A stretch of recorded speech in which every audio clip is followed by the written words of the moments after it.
பல்ச்சுன்னு பொருள் ஒண்ணு நறுக்குன்னு நரம்புல தான் இன்ஜெக்ஷன் எடுத்துக்கின சுத்துவேன் டபுள் இன்ஜின்ல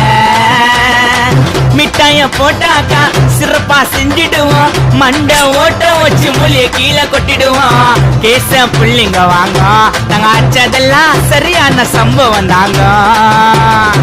கேச புள்ளிங்க வாங்க நாங்க அச்சதெல்லாம் சரியான சம்பவம் தாங்க 10 புருவன் 10